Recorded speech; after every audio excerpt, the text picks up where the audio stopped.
movies have impacted people in so many different ways in life.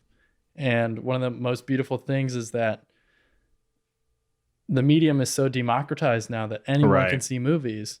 And if you get out a very honest story and you can share that perspective with even just a couple thousand people, like if you're just changing their minds on something or giving them just a new perspective or new opinion, posing a question and just making them think a little bit more, I think that could change the way people view the world. My name is West Gibbons, and welcome back to the Tungsten Originals podcast. You just heard part of my conversation with writer, director, and DP Joe Russ. We discussed his biggest learning experiences as a filmmaker, his work as a DP on my latest short film, Blueberries, and the impact he hopes to have as a producer at Tungsten. Now sit back, relax, and enjoy. Episode 76 of the Tungsten Originals podcast.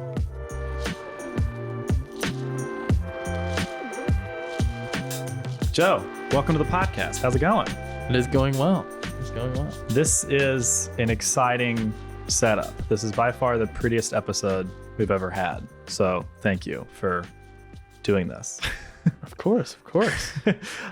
We are in town in Mississippi, my hometown, to work on Blueberries, which was going to be my thesis film at SCAD, but COVID happened and then it couldn't be. But you're the DP of it. And so we're finally filming that next month. So that's why we are together in person. Haven't done an in-person episode of this podcast in a very long time. So this is exciting. But if you're listening to the audio-only version, you should check over to the video version on our YouTube channel because we've got a nice setup here in my grandmother's home. So I feel like we're doing a little fireside chat, Hollywood reporter chat. So yeah, but this is exciting. I appreciate you helping set this up. So Joe. West. I heard of you. We've talked about this a lot. I like knew of you for like all of SCAD, I feel like. And we didn't become friends until senior year. But I had multiple people telling me all the time, like, you and Joe would be great friends. Like, you would like Joe a lot, all that kind of stuff. And then I remember meeting you like at one of the film buildings because I had a like senior one over at the Savannah Film Studios. But I don't remember how you got like brought on to Blueberries or anything like that. So I'm just trying, before we dive into your history, I'm trying to like remember exactly how we met and became close. I would like to meet these people that told you that, and it was a lot. It was multiple people, and tell them how wrong they were. We hate each other. This doesn't work. This doesn't work at all. But aside from us, clashing and always headbutting and yelling at each other in the screaming matches, right? This is a lot of effort. We can work through our differences. Yeah, exactly. I don't know if there was ever really an interaction between you and I before senior year. Yeah, I don't think there was. Never had a class together. Yeah. Never. Yeah, no. I mean, I had seen your work. I had seen 38, or I hadn't seen the full 38, but I'd seen the trailer, the Kickstarter, Indiegogo, and I had seen your work just from Element and seeing Tungsten. Not many people have seen Element, so that's a deep cut. I've seen you from the beginning, wow. The ground up. And, wow. And you still want to work with me. That's no, I mean, I really admire the work that Tungsten does and what you stand for and what you like hope to achieve with Tungsten is raising up independent filmmakers. And that's something that I think is a very novel pursuit. Yeah. Well, it's exciting to officially have you on the Tungsten team as a producer. But yeah, I appreciate all those kind words. It's definitely echoed back to you. Of course, your work as a DP was like in the film zeitgeist at SCAD. A lot of people threw your name around. So, but I still don't know much about like how you became a filmmaker and all that kind of stuff. We've gotten close working on Blueberries and Tungsten, obviously. But take me back to the beginning. When did Joe Russ become a filmmaker? And when did this start becoming something you wanted to like do seriously? I think it was when I was watching the Temple of Doom special features when I was probably like 9 years old. Yeah. And I was watching how they came up with the minecart chase, and there was like little miniatures, and they were just showing how they painted tinfoil to look like rocks. And I was like, I could do this in my garage. Like they're doing stuff that I could easily do. And so I started watching special features on every movie that I got. And I probably watched special features more than I watched the movie themselves. Right. And so I was just falling in love with what was this process of making movies. Mm-hmm. And I was like, this is just what I want to do. I want to do this. And I started attending like these film summer camps where you would like make a movie in a week. And it was just this thing that I really loved doing, even from a very young age. Not that I was making like films with any coherent story back then. Yeah. But it was, you know, grabbing my family's camera and shooting whatever I could with my neighborhood friends, my brother, my sister, making stop motion movies. Yeah. Because I was a huge fan of Wallace and Gromit, still am. Yeah.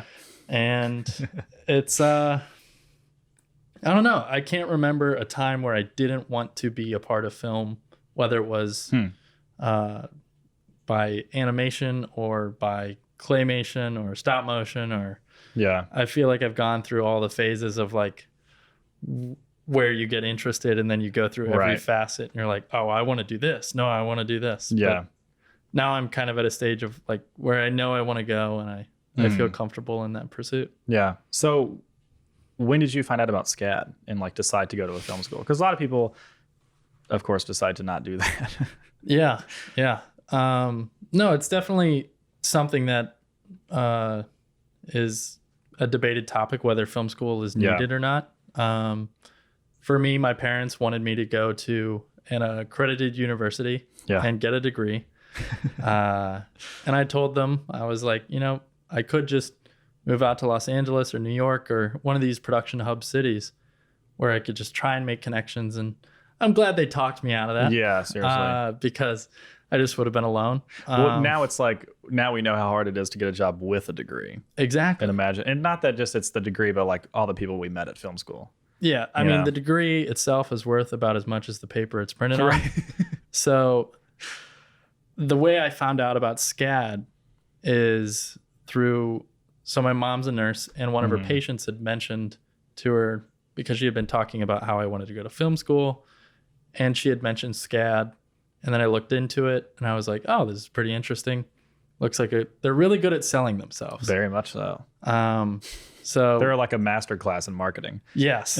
Like so on its own. I was definitely enticed by their very good marketing skills. Right. And so I thought, you know, I might as well apply here. I applied to one other state school in Ohio, and I got into the state school.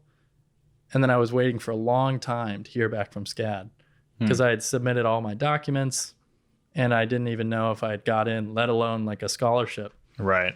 And when it came to around like the time everyone was receiving the acceptance letters, I was like not getting anything. And I was pretty nervous. I was like, oh man, well, I guess I'm just going to go to state school and just ride it out, have a normal college experience, there's nothing wrong with that. Right. But then I don't remember what point in the year that it happened, but I ended up getting a call when I was least expecting it and just being told that I was accepted to SCAD. And it was like a huge weight off my shoulders. I was just like, oh, I got it. It's happening. I can go. Yeah. But up to this point, I hadn't even visited the campus. I had only gone to those like seminars where they visit your city and they talk about SCAD. Yeah. Were you nervous at all about that? Or are you just like... I was crossing my fingers and I was like, well, I hope to God it's good. Yeah, exactly. I had done a lot of my own like due diligence and research on like people's opinions and alumni's opinions on the process that the SCAD film school puts you through. Right. And I feel like I had a decent amount of knowledge going in, having not visited and then visiting and it actually kind of exceeding some of those expectations. Because even looking back, I'm like extremely thankful I had the opportunity to go to SCAD. I don't think I would have wanted to apply really anywhere else because, you know, while SCAD does have its faults, I feel like every school does, but the fact that we had the access to the equipment we did, and we could make whatever project, whatever year we wanted. We didn't have to wait till junior year to start making stuff. Which is like uncommon, it seems, from what I've just anecdotally what I've heard from other schools. Exactly. Like you don't get access to the FS7 until junior year. And I think another nice part of SCAD is that it's all art and design based. Right. There's like a lot of people complain about having to take drawing classes or color theory, but I just love doing that stuff. And it all circles back to your major, and you can learn so much from those other, while they can be busy work and they can pile on a workload for you. It definitely helped circle back into everything you were learning later on. Right. Yeah.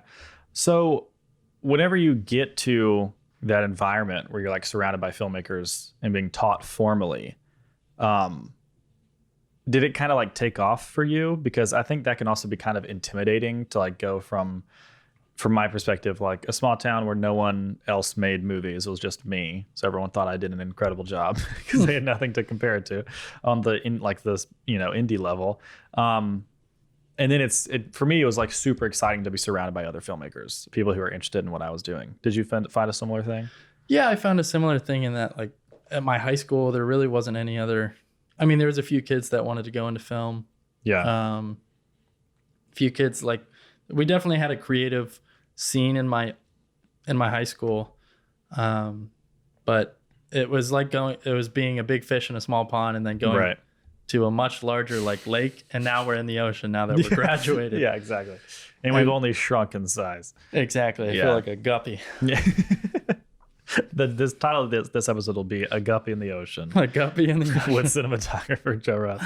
So what's the first tentpole project for you at SCAD that you think you started realizing what role you want to do? Like, did you go into SCAD knowing writer and director, because you're also like a very talented cinematographer?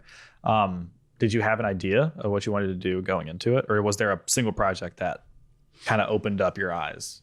I knew absolutely nothing going into SCAD. Yeah. It was, I mean, I knew I wanted to be like a director in that sense, but I feel like everyone says that coming in. Yeah. Don't even know what a director actually does. Exactly. Yeah. And it's this nebulous concept that, you know, you're just like, oh, well, I can make all those decisions and it's an easy task. Why not? Right. And so easy. Not realizing it's being the general of this massive army. But I didn't know what like a cinematographer was. I'd heard the word thrown around and thinking it was just like a fancy word for film director. And so I was like, I want to be a cinematographer. And I knew nothing going into SCAD. It's amazing that like I thought I wanted to go into film, and then like you really go into it and you're like, wow, there's so much more that like I need to know. And it made me fall in love with film again, which was learning all these new things and falling in love with the process and all these details, because that's what got me in love with film in the first place, was watching these behind the scenes featurettes and seeing what these roles were, or seeing what their processes were to create a story that is enticing to audiences. And learning that on a much finer scale and a macro scale, inspecting every role and seeing what techniques you use in each role was something that I had no knowledge of coming into SCAD, but going through that process again was so enjoyable. Yeah. Yeah. So when do you direct your first project at SCAD? Oh, that's hard to say. I directed my first project. It wasn't at SCAD, but it was while I was a student at SCAD. So I had written a script at SCAD for one of my screenwriting classes. It was called Real People Not Actors. And I was working with a production company back in Cleveland. And shout out to Red Bicycle Media and James Pizarro. He had asked me if I had any scripts or anything I wanted to make, because they just make commercials But he was like, we have all this gear. Why don't we use it to make something creative? Yeah. Like we don't have to, we'll just work for free and we'll just make something because why not? Right. And so I showed him this script and he was like, this is hilarious. Let's make it and let's get a crew together. And so we shot it. And that was like the first time I had experience like directing a crew by myself. And it was definitely a learning process because it was, there's barking orders that you have to learn or cadence to how you operate on set or in pre-production. And then especially in post-production, it was just a process of learning those ways and how you go through it. Yeah. So to go from not directing a crew to directing a crew at SCAD is an achievement in itself, I feel like. But we are all amateurs, all learning. So, it's still a student film, but was it like adults that you were working with? Like that must have been kind of. Yeah. Yeah. So it was a bunch of adults who had been working, in the commercial industry for a little bit, kind of as like their side gigs. Some of them, it was their full time, but they knew a whole lot more than I did. Yeah. In that realm. And I was basically just coming in, offering the script and the idea of the story. Yeah. And they were just helping me like, okay, so if we want to get this way, this is how we're going to have to do it. And working with me, and they were very generous and lending their time and their assistance with helping me walk through and jump through a lot of those hoops. Yeah. When did you start going like the DP route and started filming some more stuff? Because that's it's not like a 180 degree difference from directing, but it's certainly a different path, and you kind of work in all three paths: writing, directing, and being a cinematographer. Yeah. So I did not expect to want to be a director of photography, or I honestly didn't have any idea what a director of photography was. Didn't know it was a key role before coming into SCAD. And then, after learning about the position and realizing that, I had been shooting a lot of stuff by myself before high school or before SCAD in high school. And, I had learned a lot of those techniques, or the things I was doing was already what a director for photography was doing, just because it was like a one-man band type thing. Yeah. But once I was in SCAD and I learned about the position, there was a few projects that it was either for like a production lighting and field class that I was just like it was Film 100 actually. And I ended up being the DP for one of our Film 100 projects. And it just, I don't know, I just fell in love with the process of shooting and being like, oh, this frame is pretty. How can we use the visual sense of this frame to elicit an emotion or insinuate or have subtlety to it that subconsciously is telling the audience what the story is really about. Right. So I want to talk about your short film Full Circle, which, are we allowed to reveal that it's a Tungsten original now? Yeah. Okay. It's a Tungsten original. by way of you now being a part of Tungsten. Full Circle is the most recent thing you've written and directed, right? Yes. It's a really interesting film. I really, really like it. It's like shot POV style, and we'll show some footage on screen. So if you're watching the video episode, you'll see some of that. But before we dive into the process of making it, can you explain what Full Circle is about to people who may not know? So Full Circle is, as Wes said, it's a short film that I shot at SCAD that is a shot from POV. It is all just point of view, and it takes place over the course of a whole person's life. And I guess the log line that I keep giving people is that it's an ode to the moments in life that make us who we are. It's quite poetic. Yes. It's the narrative is loose, and it's more about like just how it makes you feel. Yeah. So when you're coming up with this idea, like, you're not the DP of that, you were the writer and director of it. Did you find yourself wanting to like shoot it yourself? Or were you excited to work with someone else and like dictate that to someone? I was excited to dictate that to someone else, but you know, there's part of me that's always like, this is how I see it, and this is how, like, I'd obviously made the decision that it has to be a point of view film, and it's like that singular camera, so there was, you know, times where I was just like very specific in like what a shot has to be. But other than that, like, I think that lended itself well to having worked with the DP that I did, Noah Custer, who's a fabulous director of photography. And he and I just worked really well together because, you know, I knew the language, I knew what I wanted, and I could easily translate that to him. And he was super excited to work on the project. So I think having that prior knowledge, and it just makes for a more collaborative workflow, especially with the DP. Yeah, and especially with such a specific style of filming that is like quote unquote non-traditional. Yeah. Like you need to have a really fluid communication with them. So what, like, that was the second thing that you wrote and directed, like after starting to learn, getting your formal film education, you know.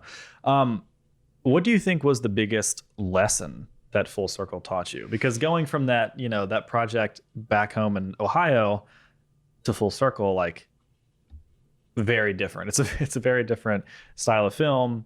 It's obviously more serious and less comedic. I'm sure that was like a really healthy learning experience. Yeah. What do you think is the biggest takeaway you got from that as a filmmaker?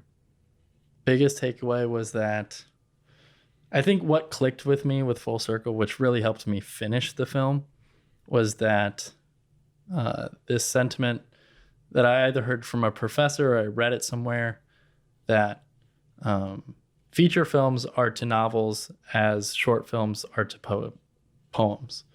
So when I was having trouble with writing the story and coming up with this almost a non-narrative story, I was like, there's got to be an arc. There's got to be this. There's got to be that. And it's got to have the 3-act structure, and it's got to have exposition. And I kind of threw all that out the window once I heard that sentiment, and I was kind of romanticizing this philosophy that it just has to make the audience feel something and insert an idea in their brain. And the vehicle by which you do that doesn't have to be in this box.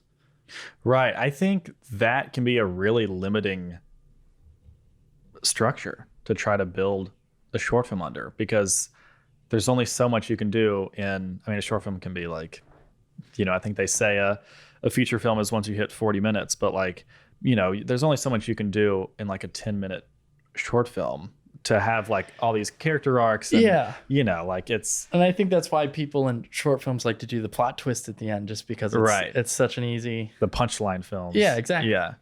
I mean, so a lot of the times, you know, you can see it work, and sometimes you don't see it work, but it's typically in short films, you'll see more like twist endings than any other kind of ending. Right. So what does the script look like for Full Circle, since it is a loose narrative?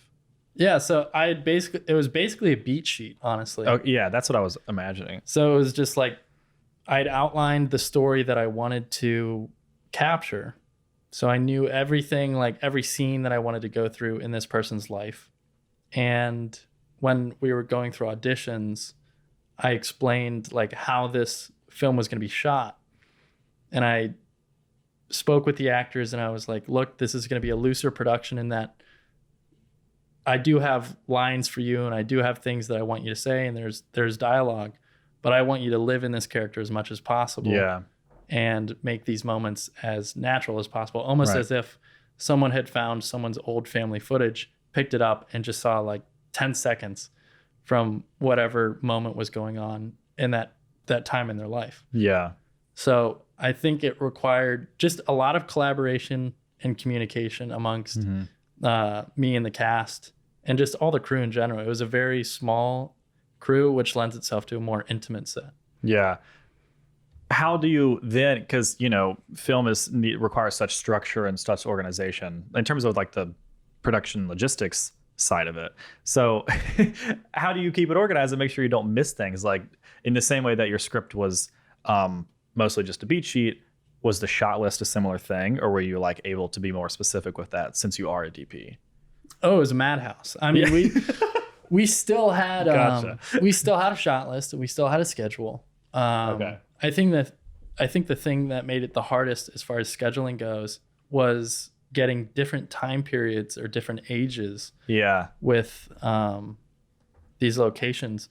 So we had, since this film Full Circle goes through this whole person's life, we had to have babies, toddlers, right, slightly older kids, teenage kids, and then adults. Yeah. And then parents throughout that. And that whole process of like having, it felt like I had a nursery or a family reunion going on in my house. So having a film with differing age ranges, especially in a short film when you're switching so quickly. And we had maybe 4 days to shoot with like, I think it was like 30 to 40 different scenes that we shot. 4 days for the whole thing? We had 4 days for the whole thing. Wow. It wasn't because That's insane. We had to end. We ended up canceling our first weekend. We were supposed to shoot 2 weekends, and we had to cancel that due to actor availability and crew availability and just a lot of other factors. I think the age-old film school problems. Yeah, exactly. I think it was just the amount of stuff that was happening at SCAD at that time, because the Film Fest was also happening that weekend. Right. And it was just, and the reason that it was so jam-packed was because I had to get it done that quarter, because it was also a project for a class that I had to turn it in. So it wasn't like I could just push it off and be like, oh, well, it makes sense to, film this later in the year when we have more time for prep. Or if you want the seasons to change and that kind of stuff. Exactly. Yeah. Like that would have been awesome if we could get the seasons to change, get snow in Savannah. Yeah, exactly. It's so common. But working with the kids. So having to work with like a ton of kids was definitely an eye opener. It's a very professional way to put it. Yes, very. Yeah, working with kids was definitely a learning experience. No, we had three babies, a set of twins, and twin toddlers, and 2 other younger kids that were around like 10 years old. Man. And it was just it was a madhouse for a little bit. Yeah. Because like if one baby starts crying, all the kids start crying, and it's like, oof. Yeah. And my roommates were just like, wow, we should not have agreed. We do not appreciate you as a roommate. Yeah, seriously. So how is the interaction on set between you, the cast, and Noah, your DP? Because again, it's POV. Like, yes, there's dialogue, but again, it's just all just non-traditional. It's not how things are typically done. So like, you must have been really on your feet, being a babysitter, literally at some points, and then like also because your actor must have been the camera operator, yes, in a way. So how did you like do the rigs and everything? So for the kids, because there's a shot where they pick up the baby. Yeah, we'll put that on screen.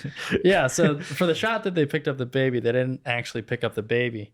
They're just picking up the camera and looking at it, and then just pretending like it's a baby, and just getting like that performance to match if they were actually picking up the baby. Right. But isn't there one shot where it's lit like from the POV of a person picking up the baby? I feel like I've seen that. There's a shot in the film where we do have like there's a baby sitting at a kitchen table and it starts like messing with its birthday cake. Okay. And that was literally just setting the camera in front of the baby's face just for like, 10 seconds. Right. And letting it be a mom baby. Letting it be a baby. Mom was right there. And it was, those shots went pretty smoothly. There was also the toddler walking shot where like Right. you see the feet of the toddler and it seems like, it's the point of view of the toddler, but we were basically just like hugging the toddler from behind and getting shots of his feet and just orienting the camera in every which way that he would be looking, because we didn't want to obviously rig up anything on the kids because it'd just The be baby too would heavy. collapse. Yeah, the baby would collapse, and so would the toddlers. But we were able, like on the 12-year-olds, we were able to get our helmet rig on them, and we tested it out. We made sure it was safe. We even had like a little like neck padding just to make sure that their neck wouldn't get tired. And immediately after shooting a scene, we would immediately take it off and be like, "Yeah, I feel fine." Like the birds like flying around the head. Yeah, exactly. It was this really cool helmet rig that is just basically a bike helmet, but with just all these camera attachments. So we were able to mount our Blackmagic Pocket 4K cinema camera. That's a very I feel like every filmmaker has to make something with the Blackmagic Pocket. It's like a rite of passage. At least for our generation. Yes, exactly. Yeah. So again, I asked the question, what did that shoot teach you, making Full Circle? I think it just taught me time is everything. Yeah. There's always, like, if you think you can sit down and just rest, you can't. There's something you could be doing. There's something you could be emailing, or someone you could be emailing. Yeah. There's additions or fine combing through the script that you could be making. And that's not to say that rest isn't required. Like, you need to rest. You need to have that off time to be able to step away from your project, get some perspective, and look at it from a new angle and be able to critique the work that you've done so far. Mm-hmm. Because otherwise, if you're just going to sit there and writer's block the whole time, you're not going to get anything done. So you need to go out, experience life, but at the same time, anytime that you're available to work, that you're not feeling that writer's block or not feeling in a rut, you should be working and getting on top of it. And I think that's like something that I learned is just the most valuable asset that you have is time. Yeah. It's the one asset you cannot buy more of. Exactly. Yeah. You also wrote Pink, which is a Tungsten original that I got to help out on as like the BTS video person. The great Sam Shoemaker directed it. Why did you not want to direct that or not want to DP that and only be the writer? That was actually just something that Sam had come to me with. Okay. She was looking for a script and she knew that I like to write, and I had pitched her a few ideas of scripts I had already written, and she was looking to make something for her senior thesis. So I was like, I've got these scripts that are already written, and then I've got these ideas that I don't have written. So any of these sound enticing to you? And so I sent her, she sounded interested in Pink, which was already written at the time, but it was a much different story than what it ended up being. Y'all went to like 25 drafts or something like that. Yeah, it was, I mean, 25 drafts of like just minor tweaks. I think the main differences were like in the first like 4 drafts. Okay. Where it like really changed the story. The story the script that I gave her in the beginning was actually more of like, not a horrifying story, but it was an unsettling story. And there was kind of, I guess there was more horror aspects to it as opposed to what there is now in the final version. Yeah. But that was something that I just wrote in my free time and just shelved it. Didn't really think too much about it. Didn't think anyone would be interested in it. And then someone came along, they were looking for a script, and I was happy to oblige them with that script. Yeah. Yeah. Can you explain a little bit about what Pink is? Like what it's about, the story behind it? Yeah. So Pink is a story about a boy whose father passes away suddenly, and he experiences hallucinations of the color pink overtaking his world, which is basically just a manifestation of his grief and dealing with what it means to lose someone and come to the realization that death is a part of life, and it's not necessarily something that we should be afraid of, but rather embrace. Yeah. I want to dive into your philosophies on storytelling, because I think we have very similar views and like the kind of stories we want to make. I mean, you wouldn't really be at Tungsten if that was not the case, but with Full Circle and Pink and Blueberries, like, you know, they're not, of course, the same stories, and they're filmed differently, and you know, they obviously have their major differences, but I feel like there's a through line about just honest stories that are like character driven narratives that are like just about real things about life. Those aren't like sci-fi movies. They're not, I mean, if Pink was originally, like you said, more horror, but it's just a lot of like family drama kind of stuff. Why is that the type of story that you're most drawn to?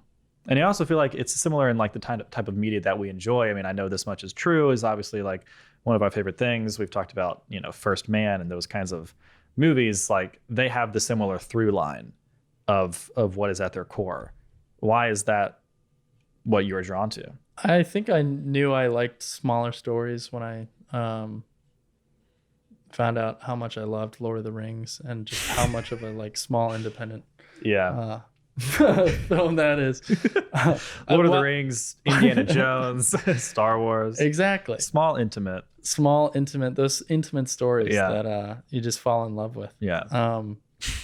No, I mean, while I do love those films, right, and they're incredible, Lord of the Rings is a masterpiece.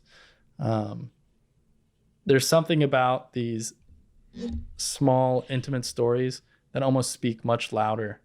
Right. They might be small in scale, but as far as emotional impact, they're far greater to me. Maybe it's just because I can more easily connect to it because it's a grounded story. But I like seeing, so I actually figured this out recently. The more specific name for the genre that I really am drawn to, and it's magical realism. And I've noticed that like it's very consistent with the movies that I hold close to my heart.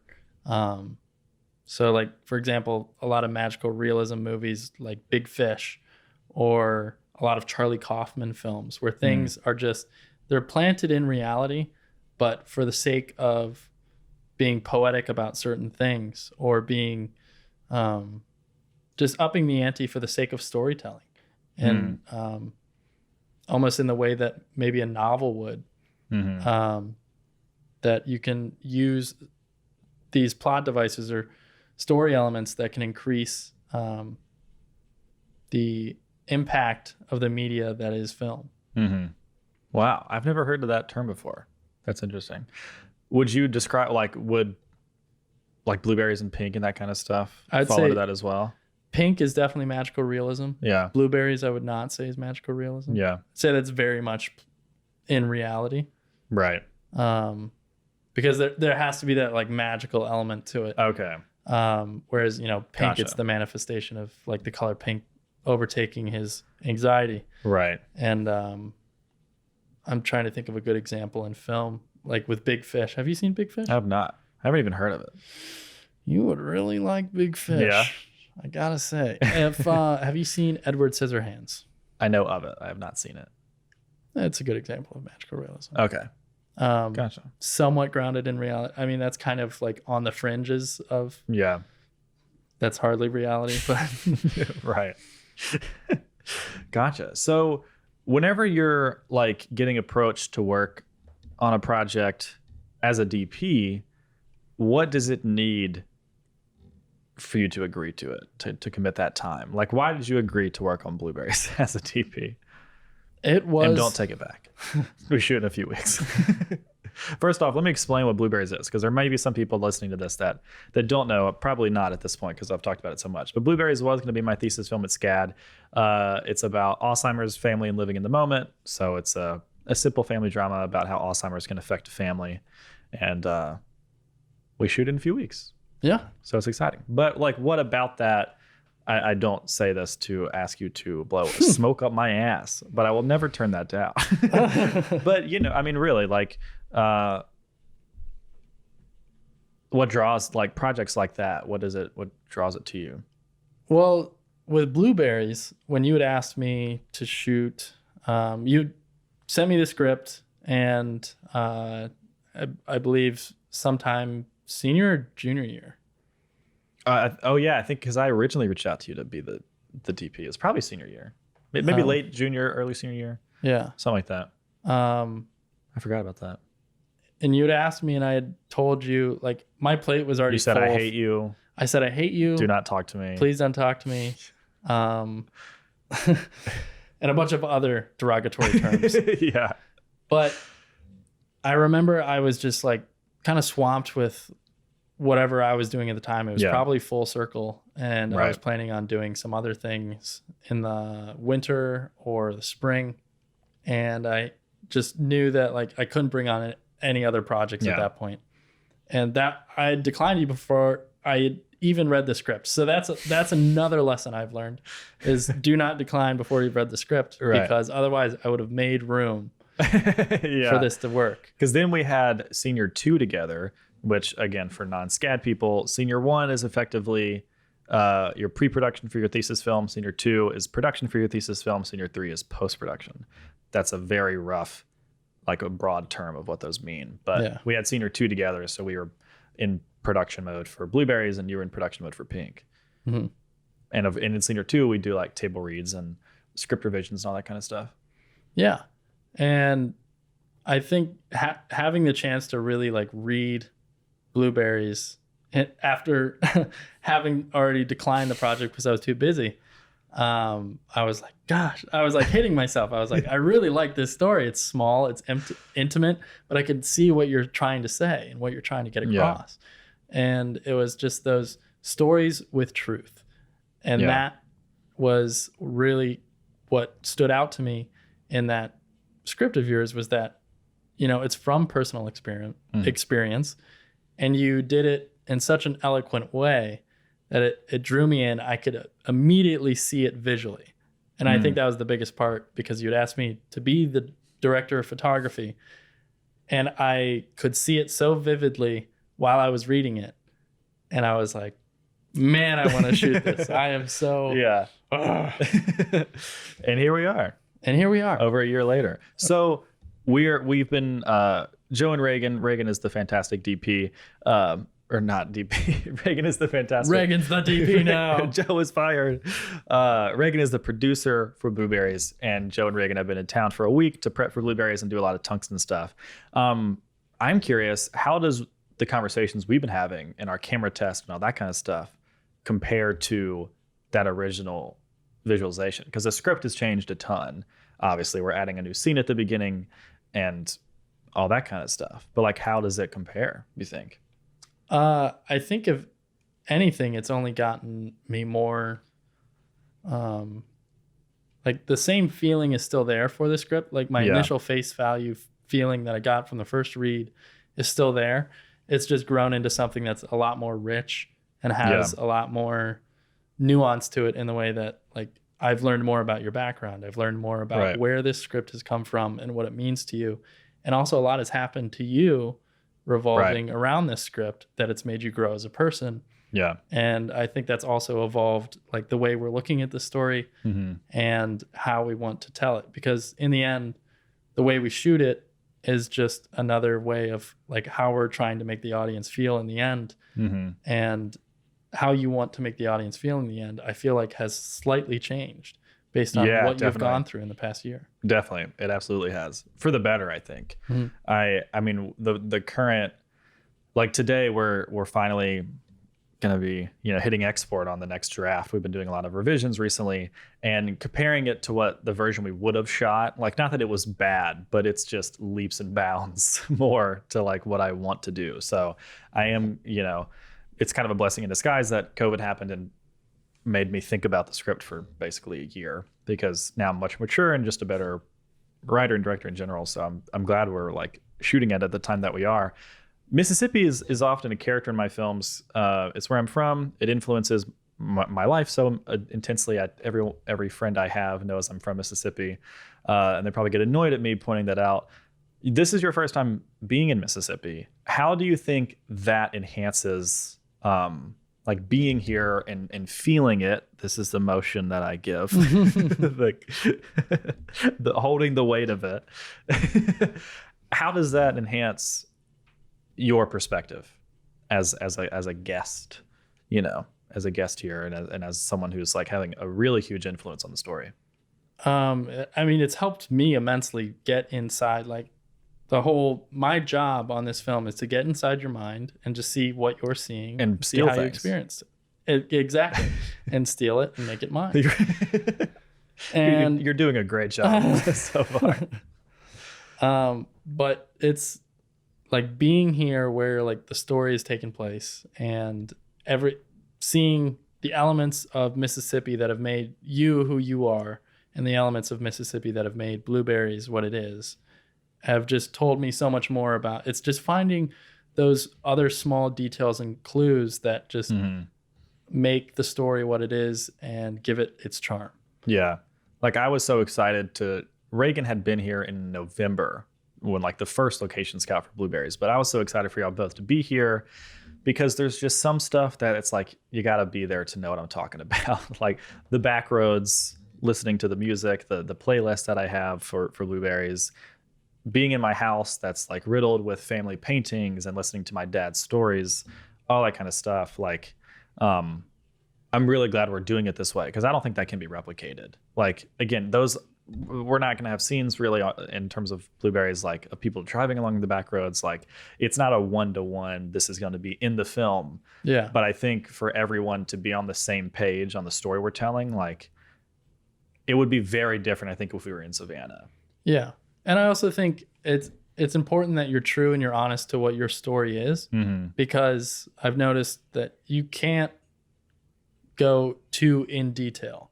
The more detail you have, or the more specific the elements in your story get, the more universal it becomes. Right. Wow. Poetry.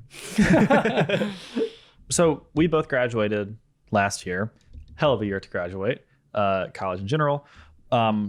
And you moved out to LA, and now you're working as a freelance filmmaker. How has that experience been, going from, getting to have access to all this equipment and create the flowery, poetic things you want to create, to the freelance world? I mean, I know the freelance struggle is difficult. It's difficult to make it that way. So I'm sure that's been a huge growing experience for you as a filmmaker. Yeah, it's not all sunshine and daisies. And poetry and flowers. It's been quite the trek out to Los Angeles. I mean, I've enjoyed every step of it, making it out there. I'm lucky enough to room with some great guys that I knew at SCAD, and they are also filmmakers. So I'm surrounded by film. So it gives me people to like work ideas off of, or also work with on their ideas. So it's something we're always talking about.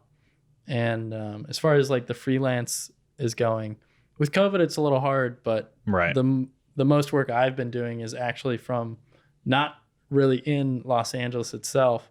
Like I've worked on a few sets here and there, but I've been doing like a lot of editing or coloring for people either in Atlanta, New York, or Savannah.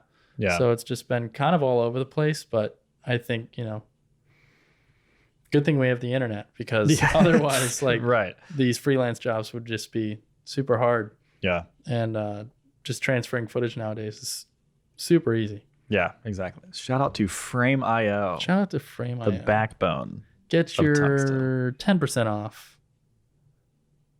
Frame.io? Frame.io. At Frame.io.com. No, it's just Frame.io. Frame.io/ I wish this was a real sponsor. Seriously, though, if you're looking for a good file management system, there's literally nothing better than Frame.io. So free plug for Frame.io.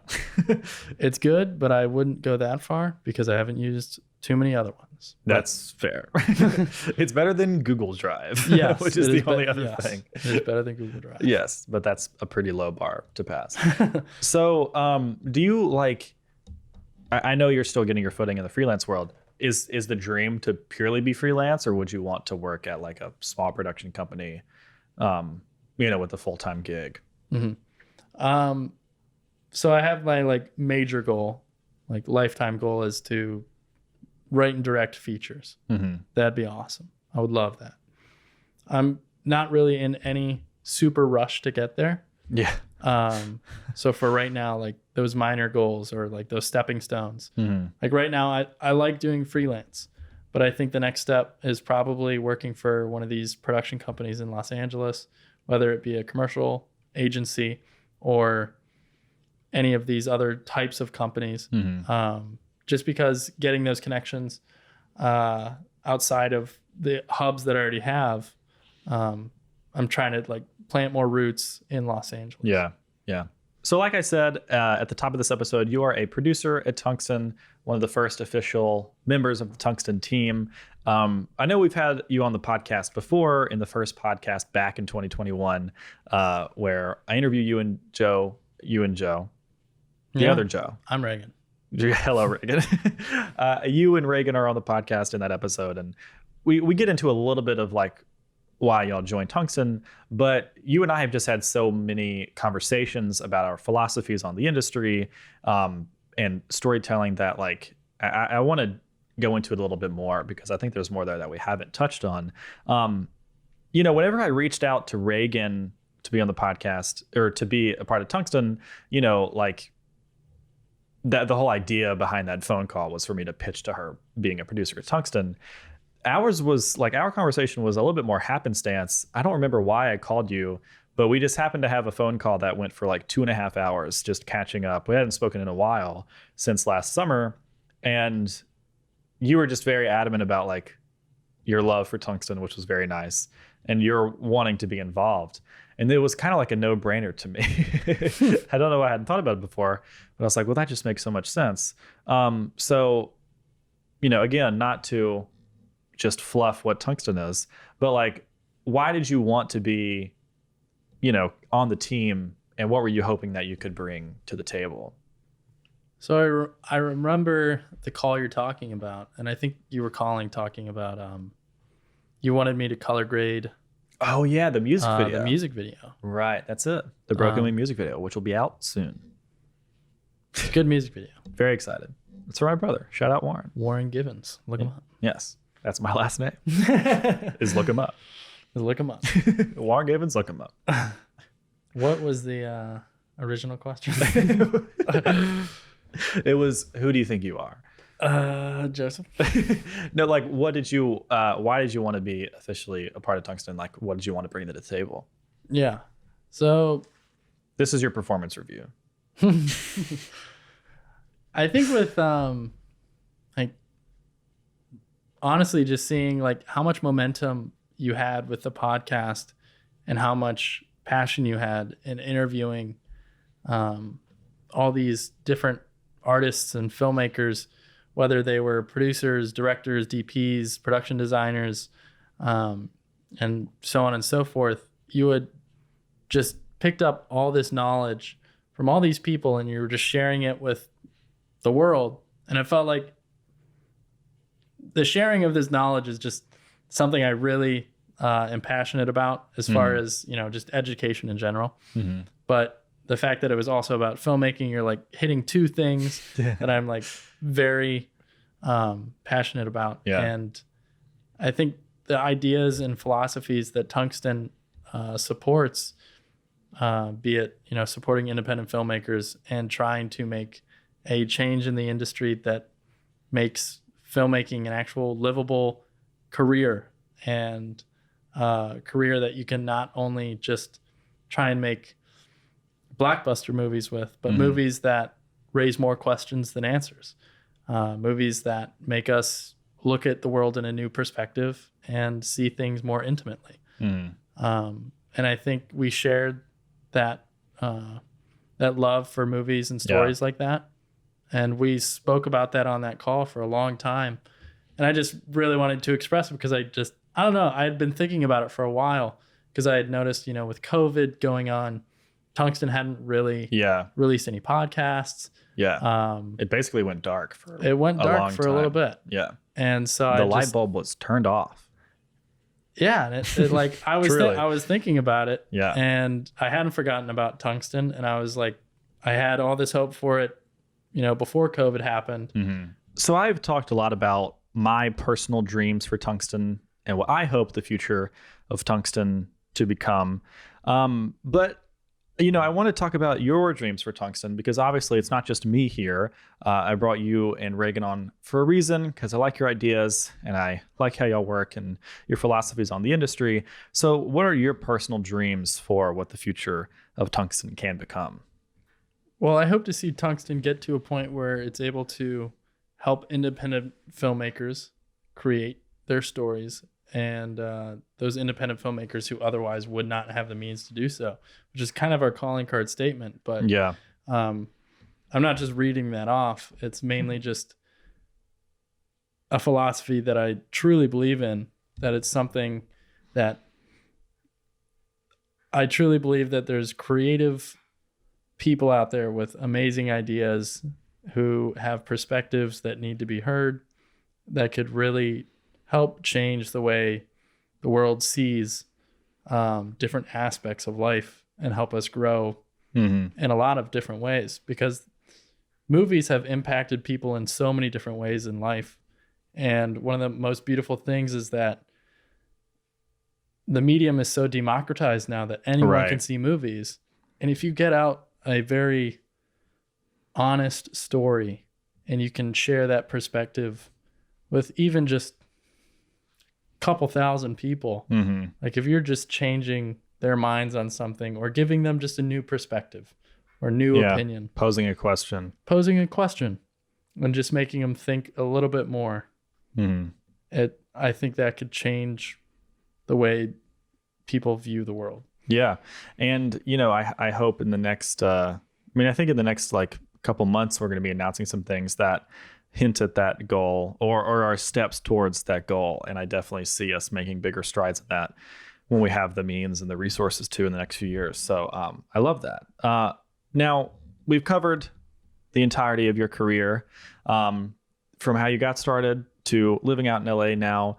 I want to zoom out a little bit and kind of hear like, what is the thing that keeps you going? I don't necessarily mean like a career goal or like a specific job you want to have or a specific like project you want to make, because we all have those, of course. But I'm curious, like, what is the North Star that is keeping you going, that encourages you to keep creating things? It's a good question. Thank you. So what keeps me going and what keeps me creating things? Yeah. And why? Because, like I shouldn't say obviously, but like I want to make features, of course. I think we all have those kinds of goals that are more specific. I want to be a feature director. I want to be a feature DP or whatever, or I want to make documentaries, like, whatever it may be. But I think everyone has a philosophy to the kind of life they want to live and the kind of change that they want to implement. And I think it's like an amalgamation of like every part of you, like me being from Mississippi, being so passionate about storytelling and truth and, science. And we've been talking about like misinformation and all that kind of stuff. Like my North Star is an amalgamation of those things, So it's a nebulous question, but I think everyone knows deep down like what that answer is. I think for me, especially just thinking about it now, and the way you described it was good. What keeps me going and what keeps me wanting to create is not only just the itch that I have to create with my hands and create, whether it be designs or compositions or art or just storytelling in general. I think what's beautiful about film as a medium is that you can remove oneself from the reality you're currently living in and then enter a whole new world and empathize with all the people, whether it's the villain or the hero. You can empathize in really good stories and good storytelling. You can empathize with both. You can see both sides of the same coin, and it can give you a whole new perspective, and then you can apply that to the real world. Right. And I think that is such important storytelling and gets us to empathize with each other a little bit more. And that's something that, especially nowadays when everyone's very divisive, is something that we need a lot more of. Mm-hmm. Wow. Well, I have no doubt that you will achieve that goal, and I hope Tungsten can be helpful in doing that. I'm so happy to have you and Reagan on board. The things we've been able to accomplish since y'all have been brought on has been incredible, and we've got some exciting announcements just around the corner. But yeah, I mean, I fully believe that we will be able to achieve these great things, that we discuss all the time. So very happy to have you on board, and very happy to have you on the podcast. This has been a long time coming, and it's nice to get to pick your brain about these things on the record, because now it's admissible in court, and that's really the whole. I plead the fifth. Everyone, thank you for watching or listening to this episode. If you only listen to it, you should check out the video version on our YouTube channel. We've been putting a lot of effort into those, and you can go into the comments and pitch questions if you want to be on the podcast, or if you want to pitch a guest, or any kind of topics you want us to cover. Please comment that, because I want this podcast to reflect the audience, and I want you to have some say in it. And the YouTube comments are the best way to do that. You can also DM us on Instagram, Twitter, email us, whatever you want to do to give us that feedback. It's very, very welcome. New episodes come out every Monday at 9 a.m. We've got some exciting announcements around the corner next month at the top of July. And when this comes out, I think we'll be filming Blueberries. So check out the Blueberries Instagram. We'll be posting a lot of BTS content. Joe's website is in the description. Hire him. He is available. Oh, thanks. he's ready. His rates are very low. He'll work for nothing. No, I'm kidding. Just bread. Just bread and milk. Maybe toasted. He can't afford a toaster yet. But Joe, thank you for being on. This has been a lot of fun. Appreciate it. Yeah, absolutely. All right, guys. We'll see you in the next one. Thanks for watching and listening.